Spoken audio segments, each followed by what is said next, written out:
Okay, so it's recording now, so I'll start. I'll read the question. I'll say the introduction, then I'll read that first question that you've prepared, and then if you leave a pause, and then you say your answer. Okay, perfect. Awesome. Hi, Danielle. Many thanks for making the time to speak to us here at Asset Servicing Times. As discussed previously, the financial markets are going through some really interesting times over the past few years, ranging from the increased regulations to recent volatility and the growing importance of ESG. So the opportunity to talk to yourself about pass-through voting is very timely. So for our viewers, pass-through voting, what is it and how does it work in practice? Great. Well, Justin, thanks so much for having me. Looking forward to speaking to you about pass-through voting and how topical it has been. That's a name that you're going to see a lot in the media as it relates to financial services.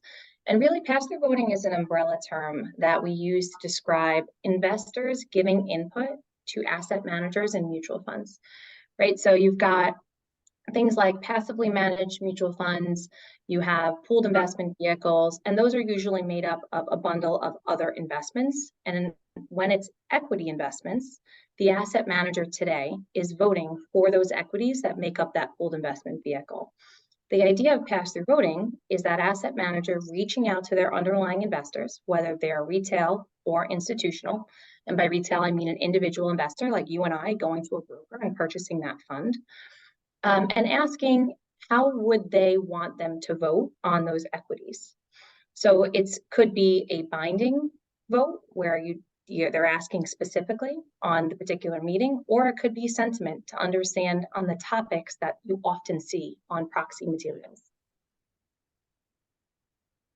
Okay, what are the drivers that have instigated this, and why does it matter? Sure. So there are a few different drivers that are really pushing pass-through voting and the reason why it's become so topical. The first is really investor demand and interest on ESG, environmental, social, and governance issues. Right now, underlying investors, typically institutional investors, know exactly how they want to vote for their portfolio. They have a defined voting policy that their stewardship team has put a lot of thought and analysis into. And so when they have a portfolio, they're voting according to these ESG principles. The trouble is if they're purchasing something in a pooled investment vehicle, the asset manager is voting according to their stewardship policy. So the interest in ESG has driven upstream the interest of the institutional investor in requesting the access to vote for those pooled investment vehicles, or at least their share of that pooled investment vehicle. Another key trend is really the rise of passively managed funds and just the concentration of assets for those passively managed funds, and therefore their voting power that comes along with it. So if you think about an S&P 500 or a FTSE fund, they're tracking a number of equities, and that's a popular passively managed fund.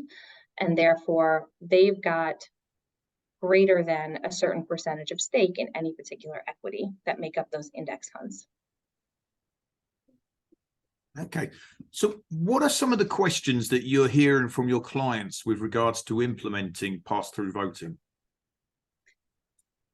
So a big question, there's two main questions. The first is operationally, how could this work? Especially when you're thinking about the retail investor and how you're getting the information that they need to be able to vote on so many different equities that would make up their funds. And so there's two different models on operationally. The first model is when the asset manager is passing to the institutional investor. And that one's a little cleaner because institutional investors are used to voting for a number of equities that make up their funds, that make up their portfolios. And that looks like really just splitting the vote at a high level. Broadrdge is the center of the financial services industry today when it comes to regulatory communications. So we've got connectivities with over thousands of banks, brokers, and global custodians. So today, we are going out for record every single time an issuer is going out for proxy. We're communicating to those thousands of banks and brokers they're coming back and saying this asset manager who owns this fund has 1 million shares of a particular equity. In pass-through voting, it adds one more step to that process. Rather than us just passing that vote on to the asset manager to vote those 1 million shares, we are now going to communicate to the asset manager, and they're going to say, yep, we own 1 million, but we've got 3 institutions here in this pooled investment vehicle, and this is their pro rata calculation. We can take that information, systematically pull it into our infrastructure, split the vote, and then pass it on to those institutional investors so that they can vote according to how, their ESG policy or just their policy in general. And that's on the institutional side. On the retail side, operationally, there's a few different methods that have been popular. One is asking the investor how they feel about certain topics that are often appearing on proxy ballots. Things like climate-related disclosures or racial equity audits or the splitting of the CEO and board chairman position. These are all topics that frequently appear on proxy ballots and are becoming very popular today. So the asset manager can leverage the Broadrdge infrastructure to reach out to all of their retail investors through that connectivity that we have with those brokers and global custodians and ask those questions, get those responses back, and then determine if it makes a material enough difference for them to think differently about their voting policy and to make a change. The other policy that, or the other operational method to reach the retail investor is meeting specific approach. And that is, rather than asking the retail investor at the topic level how they feel, it's asking them to create a policy up front on what they would want to apply to all the equities within that pooled investment vehicle. So automatically, we'd be able to fill out a ballot card for every equity that makes up that pooled investment vehicle.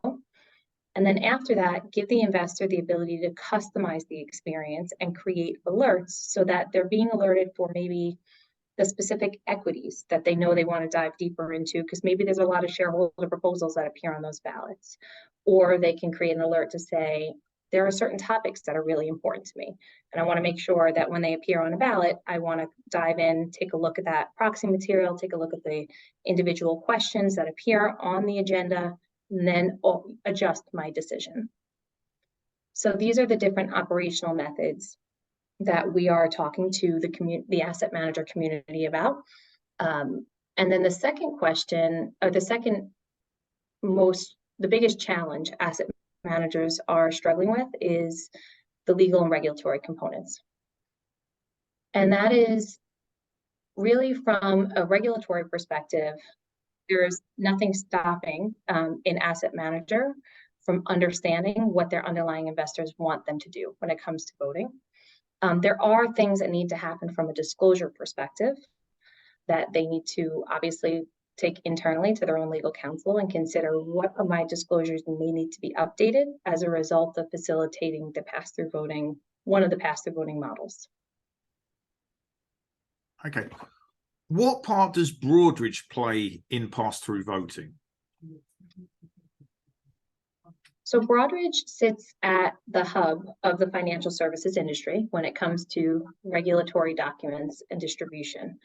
And it's our connectivity with thousands of banks, brokers, and global custodians, thousands, of 90,000 plus issuers, right, to understand when those meetings occur, hundreds of millions of individual investors, hundreds of thousands of mutual funds and institutional investors.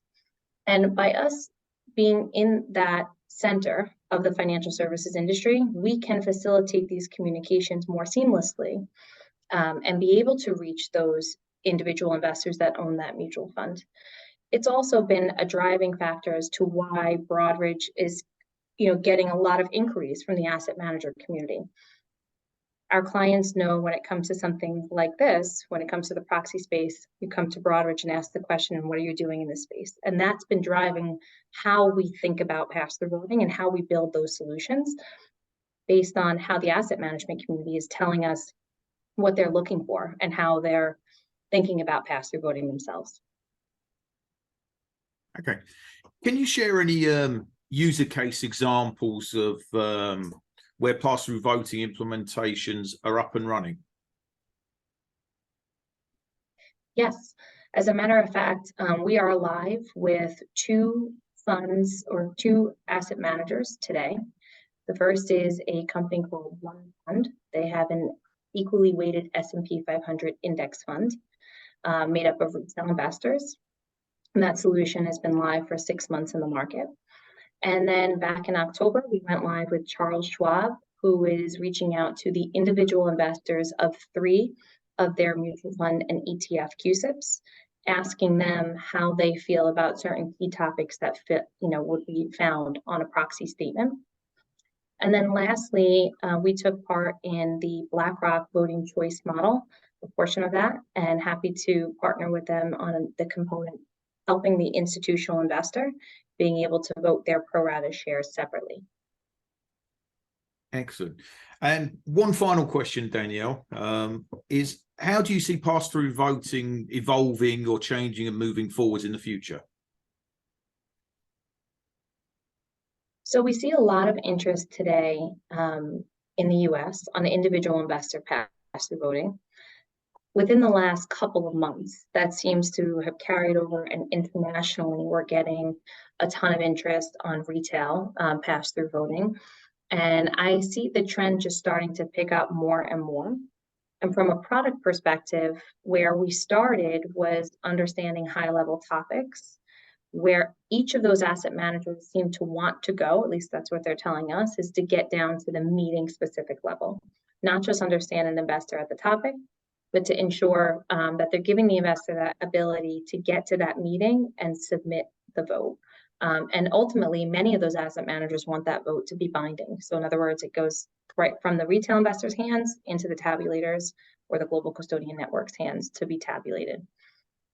So that seems to be the evolution of pass-through voting. We're going to see a lot of exciting announcements this upcoming proxy season in 2023. I suspect that momentum to continue through that season, and it'll only grow going forward. Danielle, that was fantastic. Really great to hear about pass-through voting and what Broadrdge are up to. Thank you so much for taking the time to speak to me today. Thanks so much for speaking with me, Justin. It was nice to meet you. Wow, we didn't have to redo any questions. All right. So, Was it okay? I rambled a little bit towards the end. what I'm going to do is just